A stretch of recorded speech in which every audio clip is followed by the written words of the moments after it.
കറങ്ങാൻ പോകുമ്പോ ആരെ കൊണ്ടുപോകണം? നിങ്ങളെന്താ വെടി കൊണ്ടതുപോലെ ഇരിക്കണേ? ചങ്ങാതി കറങ്ങാൻ പോകുമ്പോ ആരെ കൊണ്ടുപോകണം? ഭാര്യയും കൊണ്ടുപോകണം, മക്കളെയും കൊണ്ടുപോകണം. ചുമ്മാതെ പോകരുത്, അതെവിടെ പോയാലും. അപ്പൊ അതെങ്ങനെ ഇവളെയും കൊണ്ട് പോയിട്ട് കാര്യമുണ്ടോ ഉസ്താദ്? ഇവിടെ കറങ്ങാൻ പോകുമ്പോ ഏത് കാര്യം പോകുമ്പോഴും മഹാനായ നബിയിന റസൂലുള്ളാഹി സ്വല്ലല്ലാഹു അലൈഹി വസല്ലമ തങ്ങള് നബിതങ്ങൾ ഹജ്ജിന് പോകാൻ സമയമായപ്പോ നബിതങ്ങൾ ജീവിച്ചിരുന്ന എല്ലാ ഭാര്യമാരെയും കൊണ്ട് ഹജ്ജിന് പോയി. ഒറ്റയ്ക്കല്ല പോയെ. നബിതങ്ങൾ ഹജ്ജിന് പോകുന്ന സമയത്ത് തന്റെ ജീവിച്ചിരുന്ന എല്ലാ ഭാര്യമാരെയും കൊണ്ടുപോയി. ഒറ്റയ്ക്കല്ല പോകേണ്ടെന്ന് അവിടുന്ന് മനസ്സിലാക്കുക.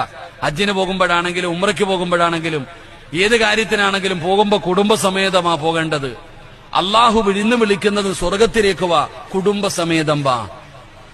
അള്ളാഹു വിളിക്കുന്നത് സ്വർഗത്തിലേക്കും വാ, കുടുംബസമേതം വാ.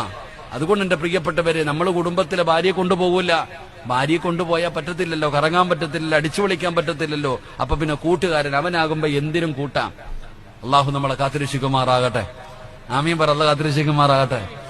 എന്റെ ഭാര്യ ഈ വയത് കേൾക്കുന്നുണ്ടെങ്കിൽ ഓള് ചോദിക്കും, ഇക്ക ഉംറയ്ക്ക് പോയപ്പോ എന്നെ കൊണ്ടുപോകുന്നില്ലല്ലോ, ഒറ്റയ്ക്കല്ലേ പോന്നേന്ന്. ഞാൻ പറഞ്ഞത് അങ്ങനെ ചോദിക്കുന്നില്ല. ഞാൻ പറഞ്ഞത് എന്റെ പ്രിയപ്പെട്ടവരെ, പോകുമ്പോ ഭാര്യമാരെ കൊണ്ടുപോകും.